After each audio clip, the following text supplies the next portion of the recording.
அத்தியாயம் 103. அதில் 1, 2, 3 வசனம் இருக்குது.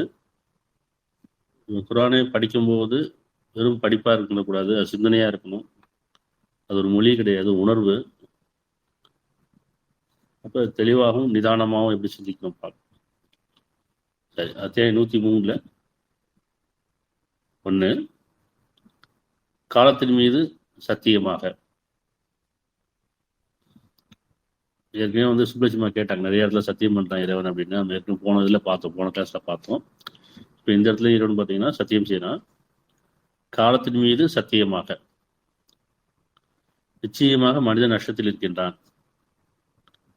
ஆயினும் எவர்கள் நம்பிக்கொண்டு நல்ல செயல்கள் செய்து சத்தியத்தை கொண்டு ஒருவருக்கொருவர் உபதேசம் செய்தும் மேலும் பொறுமையை கொண்டும் ஒருவருக்கு உபதேசம் செய்து கொள்கிறார்களோ அவர்களை தவிர அப்படின்னு போட்டு, இப்ப அவர்களை தவிர காலத்தின் மீது சத்தியமாக நிச்சயமாக மனித நஷ்டத்தில் இருக்கின்றார்.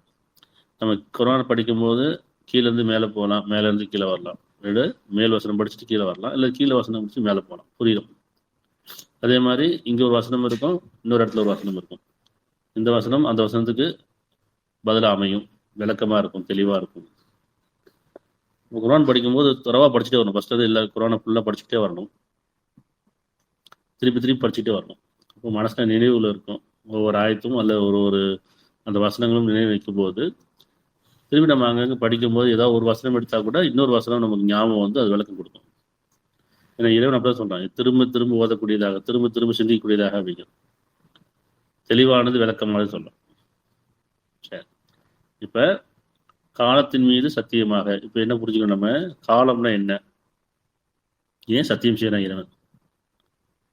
காலம் கொடுக்கப்பட்டிருக்கு, நேரம் விதிக்கப்பட்டிருக்கு. மனிதன் இறைவன் படைக்கும் போது உங்களில் அழகிய சிலர் யார் என்று சோதிப்பதற்காக மரணத்தையும் வாழ்வையும் விதித்தான். இல்லையா? இந்த வருஷம் அப்படியே வச்சுங்க. அதாவது 103ல் இது அப்படியே வச்சுட்டு நம்ம மட்டும் என்ன செய்வோம், அப்படியே கொஞ்சம் ட்ராவல் பண்ண குர்ஆனுக்குள்ளேயே இன்னொரு ஆயத்தை ட்ராவல் பண்ணிட்டே வரலாம். 67:2, அதாவது காலம்னா என்னமோ இல்லை, ஏற்கனவே படிச்சிருப்போம். திரும்பி திரும்பி படிக்கும்போது இன்னும் கொஞ்சம் நமக்கு மனசுக்கு நினைவூட்டக்கூடியதாக இருக்கும், உறுதி பெறக்கூடியதாக இருக்கும். 67:2, உங்களில் எவர் செயல்களால் மிகவும் அழகானவர் என்பதை சோதிப்பதற்காக அவன் மரணத்தையும் வாழ்வையும் படைத்தான், மேலும் அவன் மிகைத்தவன் மன்னிப்போன். இப்ப உங்களில் அப்படின்னு சொன்னான், மனிதர்களில் உங்கள்னா யாரு? தனியாக எந்த ஒரு வகுப்பாறு இல்லைன்னு சொல்லலை. குர்ஆன் முழுக்க முழுக்க மனிதர்களுக்கானது, ஒட்டுமொத்த மனிதர்களுக்கானது, எந்த ஒரு மதத்துக்கானதும் கிடையாது. அதில் உங்களில் அப்படின்னா மனிதர்களே, உங்களில் எவர் செயல்களால் மிகவும் அழகானவர் என்பதை சோதிப்பதற்காக. அவன் அப்படின்னா அது குர்ஆன் படிக்கும்போது நம்ம அவன் படிக்கும்போது ரொம்ப தூரமா இருக்கும். இப்போ இறைவன் நம்ம கிட்ட பேசுற மாதிரி இருக்கும். இப்போ இது தூதர் மூலியமா கொடுக்கப்பட்டது. அப்போ தூதர் சொல்றாங்க அவன் அப்படின்னா யார் சொல்றாங்க? இறைவனை குறிக்கிறாங்க.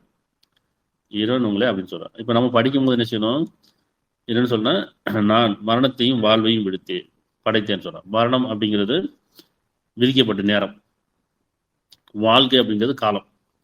காலம் கொடுக்கப்பட்டிருக்கு, நேரம் விதிக்கப்பட்டிருக்கு. சரிங்களா? காலங்கிறது வாழ்வா இருக்கு, நேரங்கிறது மரணமா இருக்கு, அது விதியா இருக்கு. அப்போ விதிக்கப்பட்ட மரணத்தின் மீது தான் நம்முடைய வாழ்க்கை கடந்துட்டு இருக்கு. அப்போ இந்த காலம் கடக்க கடக்க நேரம் நெருங்கிக்கிட்டே இருக்குங்கிற ஒரு விஷயத்த நம்ம உள்ளட்சம் கொண்டுகிட்டே இருக்கணும்.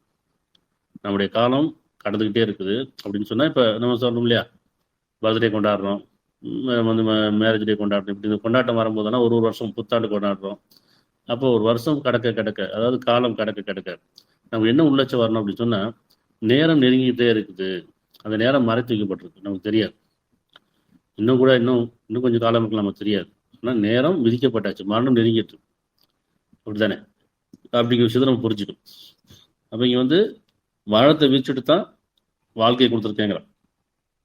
எல்லாத்துக்கும் மரணம் விதிக்கப்பட்டிருக்கு இல்லையா? நேரம் எல்லாத்துக்கும் விதிக்கப்பட்டிருக்கு. யாரும் நிரந்தரமாக இருக்க போகிறது கிடையாது. ஒவ்வொருத்தரும் மரணிச்சே ஆகணும். அப்படிங்கும்போது ஒவ்வொருத்தருக்கும் முடிவு உண்டு. காலம் அப்படிங்கிறது வாழ்க்கையாக இருக்குது, அது வாழ்வாக இருக்குது. நேரம் அப்படிங்கிறது முடிவாக இருக்குது, அது மரணமாக இருக்குது. ஏன் அப்போ மரணத்தை வீழ்ச்சிட்டு தான் வாழ்க்கையை இறைவன் விதிக்கிறான். அப்படிங்கும்போது ஏற்கனவே மரணம் விதிக்கப்பட்டாச்சு. நம்முடைய உள்ளட்சம் என்னன்னு சொன்னால், மரணம் விதிக்கப்பட்டாச்சு, அதே மாதிரி தீர்ப்பு வழங்கப்பட்டாச்சு. ஒவ்வொருத்தருக்கும் தீர்ப்பும் ஏற்கனவே வழங்கப்பட்டாச்சு. அது எப்படி? இனிமே தானே தீர்ப்பு வழங்கணும் அப்படிதான் நம்ம சொல்லுது. அறிவு என்ன சொல்லுது? இனிமே தானப்பா நம்ம தீர்ப்பு வழங்கணும் அப்படின்னா இல்லை, ஏற்கனவே தீர்ப்பு வழங்கியாச்சு. என்ன தீர்ப்பு? நன்மை தீமை, இது தீர்ப்பு. நன்மைக்கான கூலி என்ன, தீர்ப்புக்கான தீமைக்கான கூலி அப்படி விதிக்கப்பட்டாச்சு. இது ஏற்கனவே வழங்கப்பட்ட தீர்ப்பு. இந்த நன்மை எதுவோ அதெல்லாம் வந்து இறைவன் வந்து அதுக்கான கூலியெல்லாம் ஏற்கனவே வச்சுட்டான். தீமைக்கான கூலியெல்லாம் வச்சுட்டான். உதாரணத்துக்கு நெருப்பு தொட்டா சுடும் அப்படிங்கிறது விதி. நெருப்பு தொட்டா சுடும், அது விதி. கரண்ட் தொட்டா ஷாக் அடிக்குங்கிறது விதி. அப்போ இந்த விதி ஏற்கனவே விதிக்கப்பட்டாச்சு. இப்போ இந்த விதியின் மீது நமக்கு என்ன செய்யணும்? மதி வேணும். மதினா என்ன? ஞானம் வேணும். அப்போ நன்மை தீமை பிரித்தறிந்து நன்மைக்கான கூலி நமக்கு தெரியுது, தீமைக்கான கூலியும் தெரியுது. அப்போ ஏற்கனவே விதிக்கப்பட்டது. எப்படி வந்து ஒரு பொருள் ஒரு கடையில் போய் வாங்க போகிறோம் அப்படின்னா, அந்த பொருளுக்கான அது மதிப்பு நமக்கு ஏற்கனவே போட்டுருப்பாங்க, லிஸ்ட்டு போட்டுருவாங்க. இந்த பொருள் இந்த மதிப்பு அப்படின்னு சொல்லி. அப்போ நம்ம அதை பார்த்து கவனித்து தான் நம்ம நினச்சிடும், விலையை பார்த்து தான் வாங்குகிறோம், குவாலிட்டியை பார்த்து வாங்குகிறோம். அந்த மாதிரி நம்முடைய செயல் ஒவ்வொன்றுமே வந்து விதிக்கப்பட்ட கூலியின் மீது தான் இருக்குது. அப்போ நன்மை தீமை, உண்மை பொய், உணர்வு உணர்ச்சி, இப்படி நமக்கு இருக்கு. அப்போ நம்ம எண்ணங்கள் மீது சத்தியமாக அந்த எண்ணங்கள் என்ன செய்யணும்? கவனமாக இருக்கணும். நல்ல எண்ணங்களுக்கான கூலியும் இருக்குது, தீய எண்ணங்களுக்கான கூலியும் இருக்குது. பல எண்ணங்கள் ஒரு செயலாக வருது, பல எண்ணங்கள் ஒரு வார்த்தையாக வருது இல்லையா? எடுத்தோன்னே பேச மாட்டோம். பல எண்ணங்கள் மனசுக்குள்ள ஓடிக்கிட்டே இருக்கும். அப்புறம் தான் அது வார்த்தையாக வரும், அது மொழி வடிவில் வரும். அதே மாதிரி பல எண்ணங்கள் தான் ஒரு செயலாக மாறுது. அப்போ எண்ணம் உருவாகும் போது என்ன செய்யணும்? கவனிக்கணும், இது நல்ல எண்ணமா கெட்ட எண்ணமா. அதை நம்ம அது வந்து எப்படி நம்ம ஒரு விதை விதைக்கும் போது நல்ல விதையை வச்சோம்னு சொன்னால் நல்லது முளைக்குமோ, அந்த மாதிரி நல்ல எண்ணங்களை நம்ம உருவாக்கிட்டோம்னு சொன்னோம், கெட்ட எண்ணங்களை நீக்கிட்டோம்னு சொன்னால் களை எடுத்துக்கிட்டே வரணும். பல எண்ணங்கள் நம்மக்கிட்ட இருக்கும். நல்ல எண்ணங்களை மட்டும் வளர விடணும், கெட்ட எண்ணங்களை களை எடுக்கணும். எப்படி வந்து களை எடுப்போம் இல்லையா? அது மாதிரி அப்பப்போ பாவனை கேட்டு இந்த எண்ணம் வேண்டாம், இந்த எண்ணம் வேணும், எல்லாத்துக்கும் வரும். யாரும் தூய்மையாளர் கிடையாது. எல்லாத்துக்கும் இந்த எண்ணங்கள் மாறி மாறி வரும். நல்ல எண்ணங்கள் வரும்போதெல்லாம் இறைவன்கிட்ட இதில் வாழ இறைவனையும் கேட்கணும், சாட்சியாக்கியவையும் கேட்கணும். கெட்ட எண்ணங்கள் வரும்போதெல்லாம் இது வேண்டாம் இறைவனே, இது கெட்ட எண்ணமாச்சு அப்படின்னு சொல்லி இரண்டு பாவம் மன்னிப்பும் பாதுகாப்பு தேடும். கண்டிப்பாக பல எண்ணங்கள் வார்த்தையாகவும் செயலாகவும் அது விருப்பமாக அமையுது இல்லைங்களா? அப்போ இந்த காலம் அப்படிங்கிறது நன்மை தீமை மீது அமைக்கப்பட்டிருக்குது. நேரம் அப்படிங்கிறது தீர்ப்பின் மீது அமைக்கப்பட்டிருக்கு. இப்போ மரணம் வந்துட்டா யாரும் தப்பிக்க முடியாது, மரணத்தை யாரும் தப்பிக்க முடியாது. ஒவ்வொருத்தரும் மரணிச்சே ஆக வேண்டும். இதுதான் நம்முடைய பயபக்தி.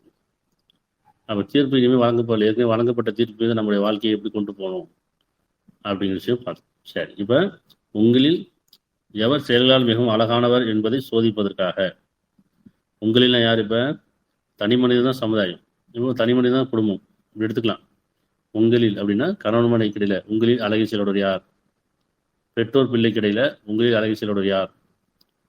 சகோதர சகோதரிக்கு இடையில உங்களில் அழகிய செயலோடு யார்? நட்பு கிடையில, உறவு கிடையில உங்களில் அழகிய செயலோடு யார்? இப்போ சமுதாயம் வந்துட்டா உங்களில் அழகிய செயலோடு யார் என்று சோதிப்பதற்காக. இப்போ ஒரு மனிதன் இன்னொரு மனிதனுக்கு இடையில அழகிய செயல், அழகிய செயலுக்கான கூலி தான் இருக்கு. அழகிய செயல்னா என்ன? முதல்ல மனசாட்சிக்கு உண்மையாக இருக்கணும், நியாய உணர்வோடு இருக்கணும். அதில் அழகிய பேச்சு அப்படின்னு இருக்கு இல்லையா? அப்போ அழகிய பேச்சுனா என்ன? நன்மையானதும் உண்மையானதும் நியாயமானதும் உணர்வானதும் உள்ளட்சத்துக்குரியதும் இரக்கமானதும் கருணையுடையதும். அப்போ சக மனிதரோடு நம்ம அழகிய செயலுடையதாக இருக்கணும். குடும்பத்திலேருந்தே ஆரம்பிக்கணும். கணவன் மனைவி கடையில், பெற்றோர் பிள்ளை கடையில், சகோதர சகோதரி கடையில், உறவு கடையில், நட்பு கடையில் எப்படி இருக்கணும்? இறக்க குணமுடையவர்களாக இருக்கணும், மன்னிக்கிறவர்களாக இருக்கணும், ஒருத்தருக்கு உதவி செய்யக்கூடியவர்களாக இருக்கணும், இன்னும் ஒருத்தர் மீது ஒருத்தர் அன்பு காட்டக்கூடியவர்களாக இருக்கணும், பகைமை விடக்கூடியவர்களாக இருக்கணும், வெறுப்பிடக்கூடியவங்களா இருக்கும். வெறுப்பை நீக்கிட்டு பகைமை நீக்கிட்டு அப்போ தான் இந்த கருணையும் இறக்கம் வரும். அப்போ தான் நம்ம என்ன ஒன்றுத்துக்கு நல்லது செய்ய முடியும். ஒரு தனி மனிதன் எதுவும் நல்லது செய்ய முடியாது. தனியாக ஒரு மனிதனை படைச்சிட்டு நீ நல்லது செய்ப்பா அப்படின்னா எப்படி செய்ய முடியும்? அவன் செய்கிறதுக்கு தான் ஒன்று வேணும் இல்லை. யாருக்காவது கொடுன்னு சொன்னால் வாங்கிறதுக்கு வேணும் இல்லையா? இன்னொன்று வந்து ஒரு மனிதனை படைச்சிட்டு ஒரு மரத்தில் உட்காந்துருக்கான். அவன் கண் இல்லை, காது இல்லை, பேச வராது, முடவனாக இருக்கான். இப்போ இவரை பார்த்துட்டு வந்து ஒரு கண்ணில்லாம் குருடனை பார்த்துட்டு இவர் கெட்டதே பார்க்க மாட்டார், ரொம்ப நல்ல மனிதன், இவர் கெட்டதே பேச மாட்டார், என்னவும் அவர் இவர் கெட்டதே பேச மாட்டார், ஒரு முடவனை பார்த்து கெட்டதே செய்ய மாட்டார், இது கெட்டதே கேட்க மாட்டாருன்னு சொல்லி சொன்னால் அதில் எந்த ஒரு அர்த்தமும் இல்லை. ஆனால் எல்லாம் கொடுக்கப்பட்டிருக்கு. பார்வை கொடுக்கப்பட்டிருக்கு, நல்ல பேசக்கூடியவராக இருக்கார், நல்ல ஒரு செயல்பாடு கூடியவராக இருக்கார், நல்ல செவித்தன்மை கேட்குது அப்படின்னா இப்போ அந்த பார்வையை தாழ்த்தி கொள்ளக்கூடியவர் இப்போ சொல்லலாம். இவர் பார்வையில் இருக்குது ஆனால் கெட்டதை பார்க்க மாட்டார், நல்லா பேசுவார் ஆனால் கெட்டதெல்லாம் பேச மாட்டார், இது கெட்டதெல்லாம் கேட்க மாட்டார், கெட்ட செயலுக்கு போக மாட்டாரா? ஓகே. அப்போ இப்படி தான் என்ன செய்யலாம், உங்களை அழைச்சவர் யாருன்னு சோதனைக்காக தான் படைச்சிருக்கிறான். மனிதர்களை படைச்சு இப்போ உங்களை அழைச்சவர் யார்? சரியா? சரி, இதெல்லாம் என்ன பார்த்துருப்பேன். காலத்தின் மீது சத்தியமாக, இந்த காலம் கொடுக்கப்பட்டிருக்கு, உங்களுக்கு நேரம் விதிக்கப்பட்டிருக்கு. ரெண்டையும் மனசு நிற்கணும். நம்ம காலம் கொடுக்கப்பட்டிருக்கு, இந்த காலத்தை நம்ம தவற விட்டக்கூடாது. ஒரு க்ஷணம் நம்ம திரும்பி பெற முடியாது, ஒரு நிமிஷம் கூட திரும்பி பெற முடியாது. காலம் கடந்து போயிட்டே இருக்கும் இல்லையா? நம்ம எதை வேணால் திருப்பி வாங்கிடலாம், எதை திருப்பி வாங்க முடியாது? காலத்தையும் நேரத்தையும் திருப்பி வாங்க முடியாது, உயிரை திருப்பி வாங்க முடியாது. இதெல்லாம் ஒன்வே, இதெல்லாம் ஒரு வழி பாதை. இந்த காலங்கிறது ஒரு வழி பாதை, போய்கிட்டே இருக்கும், கடந்துக்கிட்டே இருக்கும். யாருக்காச்சும் வயசு கூடி இருக்கு, வயசு குறைஞ்சின்னு சொல்லியிருக்கோமா? வயசு கூடிக்கிட்டே போகும், அது நமக்கு தெரியும்.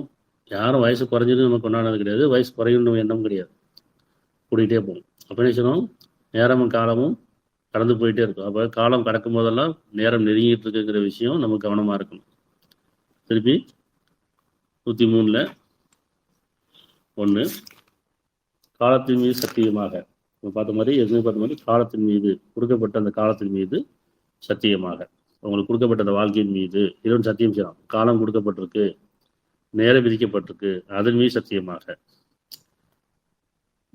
6:67 அத்தியாயம் 6:67 ஒவ்வொரு பொருளுக்குமான ஒரு குறிப்பிட்ட காலம் உண்டு, சீக்கிரமே நீங்கள் அறிந்து கொள்வீர்கள்.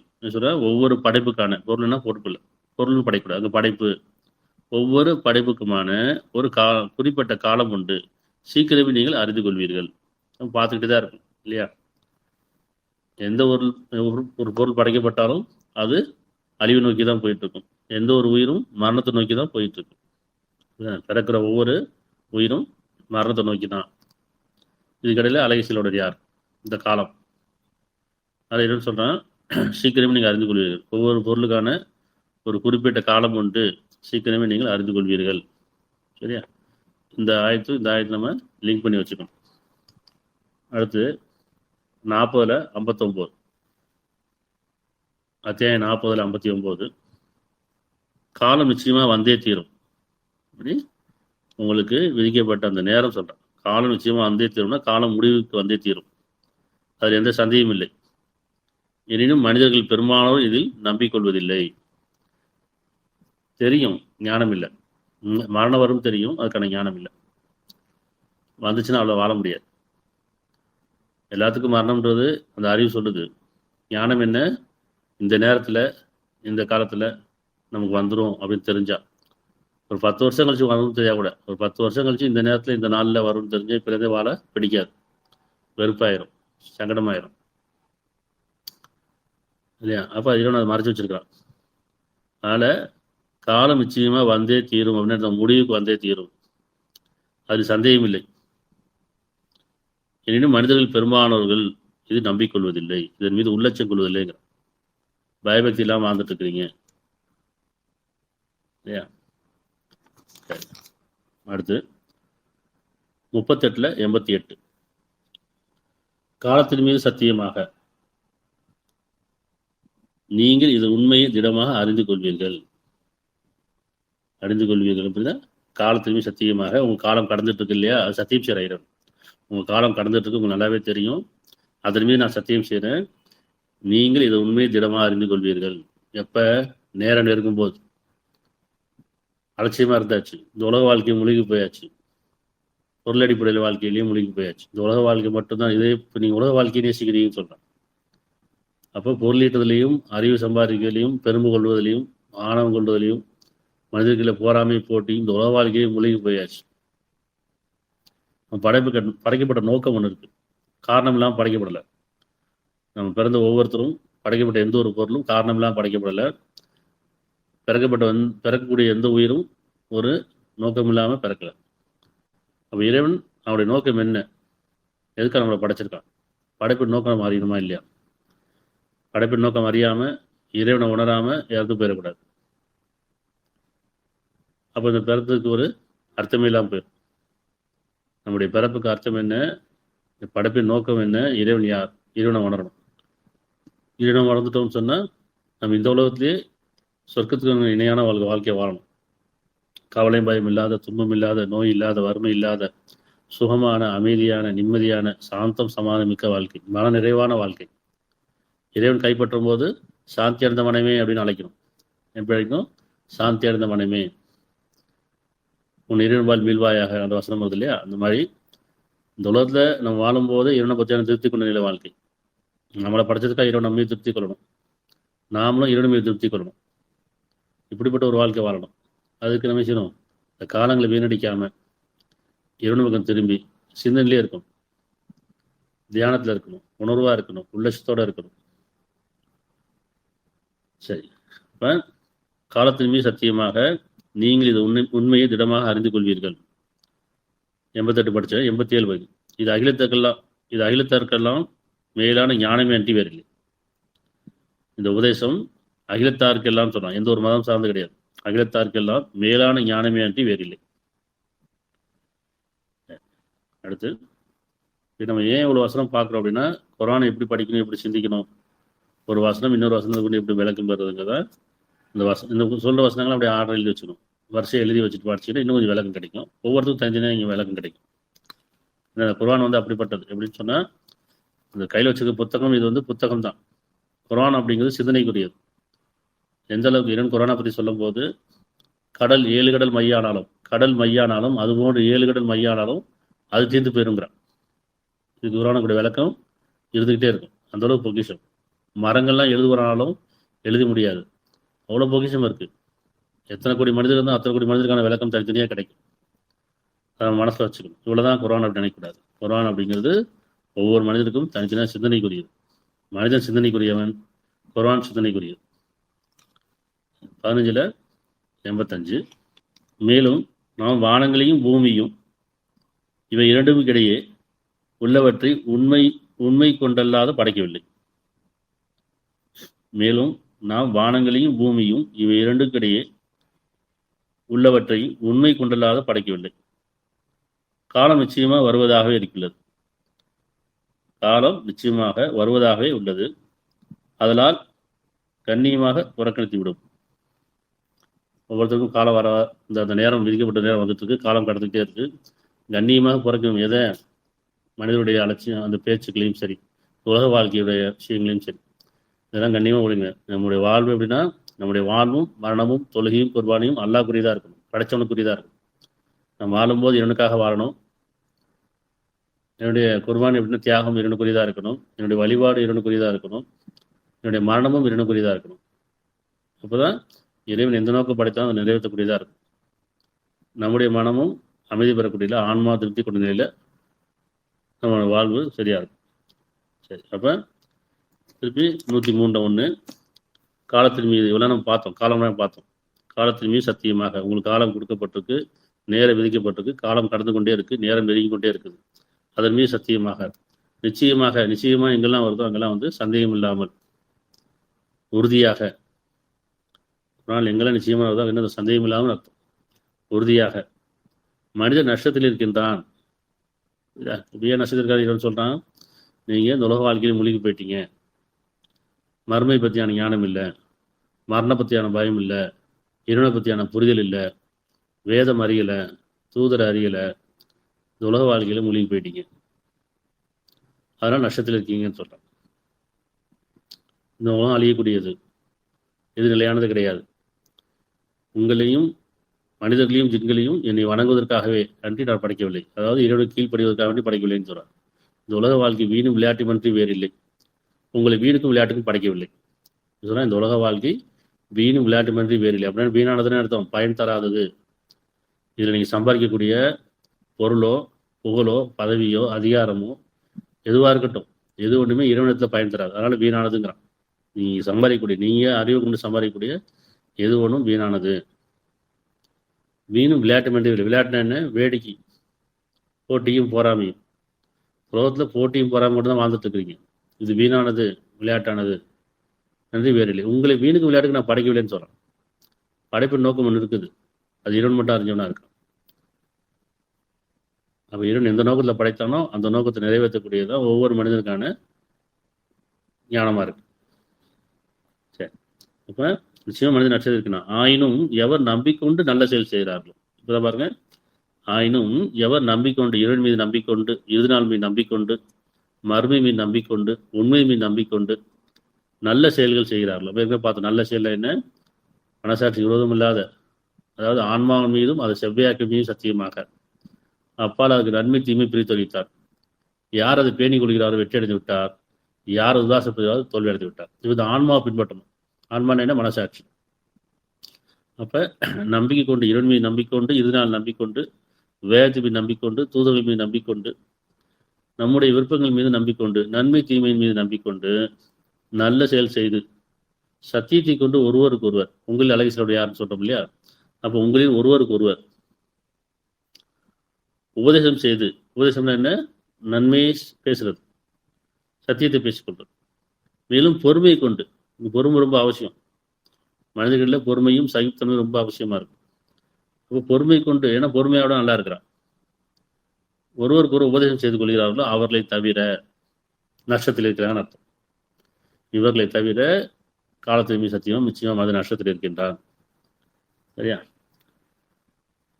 95:6 எவர்கள் நம்பிக்கையுடன் நல்ல செயல் செய்கிறார்களோ அவர்களை தவிர அவர்களுக்கு என்று முடிவில்லாத நற்கூலி உண்டு. அது இப்போ நம்ம இந்த 103ல் 3 பார்த்தோம் இல்லையா? அது ஒரு லிங்க் இதெல்லாம் வச்சுக்கணும். எவர்கள் நம்பிக்கையுடன், அதாவது நம்பிக்கையுடன் இறைவன் மீது நம்பிக்கொண்டவர்களாக, இறுதி நாள் மீது நம்பிக்கொண்டவர்களாக, இன்னும் வேதத்தின் மீது நம்பிக்கொண்டவர்களாக, என்னுடைய வாக்கின் மீது நம்பிக்கொண்டவர்களாக, தூதர் மீது நம்பிக்கொண்டவர்களாக நம்பிக்கையுடன் நல்ல செயல் செய்கிறார்களோ அவர்களை தவிர இவர்களுக்கு என்று முடிவில்லாத நற்கூலி உண்டு. சரியா? அதே மாதிரி 90:17 பின்னர் நம்பிக்கை கொண்டும் பொறுமையை கொண்டும் ஒருவருக்கொரு உபதேசம் செய்தும் இறைவனின் அருளை கொண்டும் ஒருவருக்கொரு உபதேசம் செய்தும் வந்தவர்களில் இருப்பது ஆகும். பின்னர் நம்பிக்கை கொண்டும் பொறுமையை கொண்டும் உங்களில் ஒருவருக்கொருவர் உபதேசித்து கொண்டும். உபதேசம் என்ன? இந்த குர்ஆன் முழுக்க முழுக்க உபதேசம் தான். ஆனால் நமக்கு என்ன பிடிக்காது? அட்வைஸ் பிடிக்காது, உபதேசம் பிடிக்காது, பற்றி சொன்னால் பிடிக்காது. ஆனால் எதுவும் சொல்கிறேன், இந்த வேதம் உபதேசம் தான், தூதர் உபதேசம் செய்ய தான் வந்தாங்க, நபிமார் உபதேசம் செய்ய தான் வந்தாங்க. இறைவன் முழுக்க முழுக்க உபதேசம் செய்யறான். ஏன்னா மனிதன் மறந்து வாழ்ந்துட்டு இருக்கான், மறுத்து வாழ்ந்துட்டு இருக்கான். ஆன்மாவையும் மனசாட்சியும் நியாய உணர்வை இழந்து வாழ்ந்துட்டு இருக்கிறான். காலத்துக்கு மீது நஷ்டவாளியா இருக்கிறான். அதனால காலம் கடந்துட்டு இருக்கு, நேரம் நெருங்கிட்டு இருக்கிறதுக்காக உபதேசம் பண்ணிட்டு இருக்க இறைவன். ஒவ்வொரு காலகட்டங்களையும் தூதர் அமைச்சு வேதத்தையும் கொண்டு சில உபதேசம் பண்ணிக்கிட்டே இருக்கான். அப்போ நல்ல செய்தி எங்கேருந்து தான் வருதோ, நமக்கு நன்மை தீமை பிரித்தறிவித்து நம்ம மீது இறக்கம் கொண்டு நம்ம மீது நல்லெண்ணம் கொண்டு யார் சொல்றாங்களோ அது உபதேசமாக எடுத்துக்கலாம், தப்பு கிடையாது. இப்போ இந்த வேதம் உபதேசம் பண்ணுது. அப்போ பின்னர் நம்பிக்கொண்டு இறைமையை நம்பிக்கொண்டு பொறுமையை கொண்டு, பொறுமை என்ன புரியுதா? கோவப்படாமல் அவசரப்பட. இப்போ குடும்பத்திலே இருக்க பிள்ளைங்கள்ட்ட நம்ம கோவப்படாமல் உபதேசம் செஞ்சால் அது உபதேசம். அதே கோவத்தோடு சொன்னோம்னா அது உபதேசம் எடுத்துக்க மாட்டாங்க இல்லையா? அப்போ சொன்னால் பொறுமையை கொண்டு உபதேசம் செய்யுங்கன்னு சொல்கிறான். உன் குடும்பத்தார் இறைக்கடலுக்கு பணியுமாறு ஏவுவீராக, அது மீது நீரும் பொறுமையும் நிறுத்தி நிற்கிறாங்கன்னு சொல்கிறான். நம்ம கோவப்படாத விஷயத்தையே நம்ம கோபமாக சொல்லுவோம், அப்படி சொல்லக்கூடாது. அவசரப்படாதுன்னு நம்ம பதட்டமாக சொல்லுவோம், அப்படி இல்லை. நம்ம பொறுமை மேற்கொள்ள பொறுமையை பற்றி சொல்லணும்.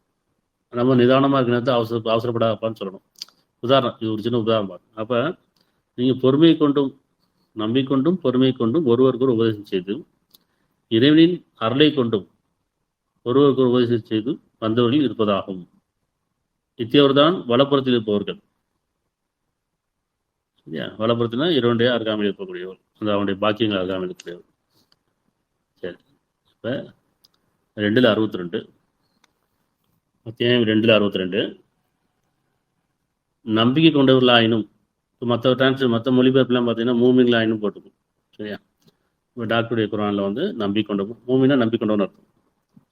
அப்போ நம்பிக்கொண்டவர்களாயினும், யூதர்களாயினும், கிறிஸ்தவர்களாயினும், சாபின்களாயினும், நிச்சயமாக எவர் அல்லாஹ் மீதும் இறுதி நாள் மீதும் நம்பிக்கொண்டு நன்மையான செயல்கள் செய்கிறார்களோ அவர்களின் நற்பலன் நிச்சயமா அவருடைய இறைவனிடத்தில் இருக்கிறது. மேலும் அவர்களுக்கு யாதொரு பயம் இல்லை, அவர் துக்கப்படவும் மாட்டார்கள். இந்த இடத்துல நம்ம என்ன புரிஞ்சுக்கிறோம்? மதம் ஒரு கலாச்சாரமாக இருந்துட்டு போட்டோம். மதம் வந்து ஒரு கலாச்சாரமாக இருந்துட்டோம். ஆனால் நம்பிக்கை, கடவுள் மீது நம்பிக்கை ஒன்றா தான் இருக்கணும். கடவுள் ஒருவன் அப்படின்ட்டு தான் இருக்கும். என்ன சொல்கிற இறைவன், நீங்கள் ஒரு முஸ்லீமாக இருந்திருப்பாங்க, ஒரு முஸ்லீம் மதத்தில் இருந்தாலும் சரி, ஒரு இந்துவாக இருந்தாலும் சரி, கிறிஸ்துவனாக இருந்தாலும் சரி, ஒரு யூதராக இருந்தாலும் சரி, ஒரு சாமி வேறு எந்த ஒரு மதத்தை சார்ந்தவனாக இருந்தாலும் சரி, ஆனால் யார் கடவுள் ஒருவன் மீது நம்பிக்கொண்டு நல்ல செயல் செய்கிறார்களோ, எல்லாத்தையும் தெரியும், கடவுள் ஒருத்தர் தான் தெரியும், அதான் மனசாட்சி சொல்லுது. எம்மதமும் சம்மதம் இல்லை, மதமே கிடையாது, இருந்தாலும் என்ன சொல்கிறான், நீங்கள் எந்த மதத்தை சார்ந்ததாலும் சரி, எல்லா கடலும் ஒன்று தான் சொல்கிறாங்கல்ல, எல்லா கடலும் ஒன்றும் இல்லை, எல்லாத்துக்கும் கடல் ஒன்று தான். அப்படி எல்லா கடலும் ஒன்று தான் அப்படின்னு சொல்லிட்டு போயிடக்கூடாது. எல்லாத்துக்கும் கடவுள் ஒன்று தாங்கிற நம்பிக்கொண்டு, அப்போ அல்லாஹ் மீதுன்னு சொன்னால் இறைவன் ஒருவன் மீது நம்பிக்கொண்டு இறுதி நாள் மீது நம்பிக்கொண்டு, சரியா? நீங்கள் என்ன செய்யணும், எல்லாத்துக்கும் மரணம் வரும், நடந்ததுக்கப்புறம் ஒரு வாழ்க்கை இருக்குது, இதுக்கான கூலி கொடுக்கப்படும். இங்கேயே இந்த உலகத்தை வாழும்போதே நன்மைக்கான கூலியும் தீமைக்காலையும் கொடுக்கப்படுது, நம்ம கவனிக்கிறது இல்லை. நமக்கு ஒரு கேடு வருதுன்னு சொன்னால் அது நம்ம கரங்களால் செய்து கொண்டதுன்னு நம்ம கவனிக்கிறது இல்லை. யார் மேலேயா பழி போட்டுருவோம், இல்லை ஏதாவது ஒரு காரணம் சொல்லிடுவோம், இல்லை அது என் கரங்களால் செய்து கொண்டது தான். அதே மாதிரி நமக்கு ஏதாவது ஒரு நன்மை நடந்துச்சுன்னு சொன்னால் அது இறைவன் புறத்துல நமக்கு கொடுக்கப்பட்ட நன்மை மறந்துட்டு என்னுடைய திறமை அப்படிங்கும், இல்லை மனிதர்களை இணை வச்சு இவங்களால தான் நினச்சி நடப்போம். அப்படி இல்லை, ஒவ்வொரு நாளும் நடக்கும்போதெல்லாம் நம்ம கவனிக்க வேண்டியது, நன்மையாக இருந்தால் இறைவனுடைய கருணையும் இறக்கமும், தீமையாக இருந்தால் என்னுடைய கரங்களால் செய்து கொண்ட பாவம். அப்போ இந்த உலகத்துலேயே சும்மா சாம்பிள் கொடுக்கப்படுது பாருங்க. நல்ல செய்தி வரும்போது மனசு அமைதி கிடைக்கும். கெட்ட எண்ணம் எண்ணும் பொழுதே மனசுல பதட்டம் பயம் வருதா இல்லையா? இந்த ஒரு சாம்பிள் கூலி பாருங்க. நல்ல எண்ணங்கள் இந்த மாதிரி நடந்தால் நல்லா இருக்குமே ஒரு விருப்பம் வரும்போது மனசுக்கு ஒரு உயிரோட்டம் கிடைக்குது, நடந்தால் நல்லா இருக்கணும், மனசுக்கு அமைதி கிடைக்குது. அல்லது ஒரு செய்தி வந்தாலும் சரி, நல்ல செய்தி வந்தால் மனசுக்கு ஒரு அமைதி கிடைக்கும். ஒன்றும் செயல்படலை, ஆனால் செய்திக்கே அல்லது எண்ணத்துக்கே. அதே மாதிரி கெட்ட எண்ணம் வரும்போது மனசு ஒரு பயமும் பதட்டமும் வருதா இல்லையா? அதே மாதிரி ஒரு கெட்ட செய்தி வந்தாலும் மனசுக்கு பயம் வருது. அப்பவே பாருங்க, எண்ணத்துக்கே அந்த கூலி கிடைக்குது, செயல்பாடு எப்படி இருக்கும்? அப்ப நம்பிக்கொண்டவர்களாயினும், யூதர்களாயினும், கிறிஸ்தவர்களாயினும், இறைவன் சொல்றான், எல்லாத்தையும் சொல்லலாம். நீங்க எந்த மதமான எடுத்துட்டு போங்க, அது எந்த கலாச்சாரமா எடுத்துட்டு போட்டோம், எங்க மதம் நல்லதான் சொல்லுது, எங்க மதத்துல இப்பெல்லாம் ஒரு கலாச்சாரம் இருக்கு, ரைட். ஆனா கடவுள் ஒருவன் தான் நம்பிக்கொள். கடவுளுக்கு உருவம் கிடையாது, அவன் அருவமானவன், உள்ளட்சத்துக்குரியவன், பயபக்தியானவன், சரியா? அப்ப யூதர்களாயினும், கிறிஸ்துவாயினும், சாபின்காயினும், நிச்சயமா எவர் அல்லாவின் மீதுன்னு சொன்னா கடவுள் ஒருவன் மீது இறுதி நாள் மீது நம்பிக்கொண்டு நன்மையான செயல்கள் செய்து வருகிறார்கள், அவர்களின் நற்பலன் நிச்சயமா அவருடைய இறைவனத்தில் இருக்கிறது. மேலும் அவர்களுக்கு யாதொரு பயமில்லை, அவர் துக்கப்பட மாட்டார். இங்க சடங்கே கிடையாது. இங்க பாருங்க, இங்க மதங்கள் எல்லாம் சடங்கு இருக்குது. இறைவன் இடத்தை சொல்லும் போது சடங்கே சொல்லலை, நன்மையான செயல், நல்ல செயல் தான் இங்க தொழுகை, அதுதான் உள்ளட்சம், அதுதான் வழிபாடு, அதுதான் ஜபம், சரியா? இதே வசனமாக தான் இன்னொன்று இருக்கும், 5:69. நிச்சயமாக, நம்ம திருப்பி சொல்றோம், நிச்சயமாக அப்படின்னு வரும்போது என்ன பார்க்குறோம்? உறுதியாக, சந்தேகம் இல்லாமல், நிச்சயமாக நம்பிக்கொண்டவர்களாயினும், யூதர்களாயினும், சாபின்களாயினும், கிறிஸ்தவர்களாயினும், எவர்கள் அல்லாவின் மீதும் இறுதி நாள் மீதும் நம்பிக்கொண்டு நல்ல செயல் செய்கிறார்களோ அவர்களுக்கு பயமும் இல்லை, அவர் துக்கப்பட மாட்டார்கள். இங்கே சடங்கே கிடையாது, நல்ல செயல் தான். நல்ல செயலுக்கான கூலி என்ன? அவர் பயப்பட மாட்டார்கள், துக்கப்படும். இந்த உலகத்தில் கவலையும் பயமும் இருக்காதுன்னு சொல்கிறோம். மறுமையிலையும் அப்படிதான். நம்முடைய கவலை பயம்லாம் இருக்கணும். எப்போ இருக்கணும்? எதுக்காக இருக்கணும்? நம்முடைய கவலை பயம்லாம் இந்த உலக வாழ்க்கையை பற்றி தான் இருக்கு, மறுமையை பற்றி இருக்கணும். நம்முடைய கவலையும் பயமும் மறுமையை பற்றி இருக்கணும். இறைவனுக்கு பொருத்தமாக வாழலையே, நம்முடைய காலம் கடந்துக்கிட்டே இருக்குது, மரணம் நெருங்கிடுமே அப்படிங்கும்போது நம்முடைய கவலை பயம் என்ன செய்யணும்? மறுமை பற்றி இருக்கணும். நம்மளுடைய கவலை பயம் மறுமை பற்றி இல்லை. இறந்ததுக்கப்புறம் ஒரு வாழ்க்கை இருக்குங்கிறது இல்லை, அல்லது இறைவனை பற்றியான பயமும் கவலையே கிடையாது. இந்த விதத்தில் பொருளை பற்றியும் அறிவை பற்றியும் உறவுகளை பற்றியும் தான் கவலை பயமே இருக்குது. சரி, அடுத்து 5:2 கடைசி ஒரு 4 லைனுக்கு மேலே படிக்கிறேன். அத்தியாயம் 5:2. இன்னும் நன்மையிலும் பயபக்தியிலும் நீங்கள் ஒருவருக்கொரு உதவி செய்து கொள்ளுங்கள். அதாவது நன்மையிலும் பயபக்தியிலும் நீங்கள் ஒருவருக்கொரு உதவி செய்து கொள்ளுங்கள். பாவத்திலும் பகைமையிலும் நீங்கள் ஒருவருக்கொரு உதவி செய்து கொள்ள வேண்டாம். அல்லாஹ்வுக்கே பயப்படுங்கள். நிச்சயமா அல்லாஹ் தண்டிப்பது கடுமையானவர். அது இன்னும் ஒருவருக்கு ஒரு நம்பிக்கொண்டு நல்ல செயல் செய்கிறோம். அந்த இதில் நீங்கள் நன்மையிலும் பயபக்தியிலும் நீங்கள் ஒருவருக்கு ஒரு உதவி செய்து கொள்ளுங்கன்னு சொல்கிறோம். நம்ம யாருக்கு உதவி செய்யணும், எப்படி உதவி செஞ்சுக்கணும்? நன்மைக்கும் பயபக்தி உதவி செஞ்சுக்கலாம். ஆனால் பாவத்திலும் பகைமைக்கும் நீங்கள் ஒருவருக்கு உதவி செய்து கொள்ள வேண்டாம்னு சொல்கிறோம். நல்லா கவனமாக இருக்கணும். அப்போ புறம் பேசக்கூடாது, பிறர் மீது பழி சொல்லக்கூடாது, தீமைக்கு யாரும் துணை போகக்கூடாது. நன்மைக்கு உதவி செஞ்சுக்கலாம், பயபக்தி உதவி செஞ்சுக்கலாம். சரியா? அல்லாஹ்வுக்கே பயப்படுங்க சொல்லலாம். கடவுளுக்கு பயப்படுங்க, இறைவனுக்கு பயப்படுங்க. நிச்சயமா அல்லாஹ் தண்டிப்பு கடுமையானவன். சரி, இப்போ நம்ம பார்த்ததெல்லாம் என்ன? திருப்பி அத்தியாயம் 103 1, 2, 3. காலத்தின்மீ சத்தியமாக, காலம் கொடுக்கப்பட்டிருக்கு, நேரம் விதிக்கப்பட்டிருக்கு. அந்த காலத்தின்மீ சத்தியமாக நிச்சயமா மனிதன் நஷ்டத்தில் இருக்கின்றான். ஆயினும் எவர் நம்பிக்கொண்டு நல்ல செயல் செய்தும் ஒருவருக்கு ஒரு உபதேசம் செய்தும் மேலும் பொறுமை கொண்டு ஒருவருக்கு ஒரு உபதேசம் செய்தும் கொள்கிறார்களோ அவளை தவிர காலத்தின் மீது சத்தியமா நிச்சயம் மனித நஷ்டத்தில் இருக்கின்றார். சரிங்களா? இப்போ நம்ம இந்த ஒரு வசனத்துக்கு இவ்வளோ வசனங்கள் போயிட்டு இருக்கும். குர்ஆன் டிராவல் பண்ணிக்கிட்டே இருக்கும். ஒரு வசனம் இன்னொரு வசனத்துக்கு நமக்கு விளக்கம் கொடுத்துட்டே இருக்கும், உறுதி பெறும். தனித்தனியாக விளக்கம் கிடைச்சிட்டே இருக்கும். இதுதான் விளக்கம் கிடையாது, இன்னும் மேலான இது மேலே கிடைக்கும். சரியா? அத்தியாயம் 3 185. 3 185. ஒவ்வொருவரும் மரணத்தை அடைந்தே ஆக வேண்டும். ஒவ்வொருவரும் மரணத்தை அடைந்தே ஆக வேண்டும். அன்றியும் தீர்ப்பு நாளில்தான் உங்களுக்குரிய பிரதிபலன் முழுமையாக கொடுக்கப்படும். எனவே எவர் நெருப்பிலிருந்து பாதுகாக்கப்பட்டு சொர்க்கத்தில் பிரவேசிக்குமாறு செய்யப்படுகிறார்களோ அவர் நிச்சயமாக வெற்றி அடைந்து விட்டார். இவ்வுலக வாழ்க்கை மயக்கமின்றி வேறில்லை. அதனால் இப்போ என்ன பிரார்த்தனை? எங்கள் இறைவனே, இந்த உலக வாழ்க்கை எங்களை மயக்கி விடாமலும் நாங்கள் அதை முழுகி விடாமலும் எங்களையும் எங்களுடைய சந்ததிகளையும் எங்கள் குடும்பத்தாரையும் நம்பிக்கொண்ட ஆண்களையும் பெண்களையும் நீ பொறுப்பேற்று பாதுகாப்பாயாக. எங்களுடைய வாழ்வும் எங்களுடைய மரணமும் எங்களுடைய தொழுகையும் எங்களுடைய குர்பானியும் உனக்குரியதாகவே ஆக்கி வைப்பாயாக. நிச்சயமாக நாங்கள் உன்னை விட்டு பொருந்தி கொண்டிருக்கிறோம், நீ எங்களை பற்றி பொருந்தி கொண்டிருக்கிறோம் என்று எங்கள் உயிரை கைப்பற்றி விடாது. முற்றிலும் உன்னை வழிபடும் முஸ்லீமாக, உன்னை வழிபடும் விசுவாசி விடவர்களை எங்களை ஆக்கி வைப்பாயாக. நீ எங்கள் மீது இறக்க முடியணும், கருணையாலும். எல்லா புகழும் அல்லாஹ்வுக்கே உரியது.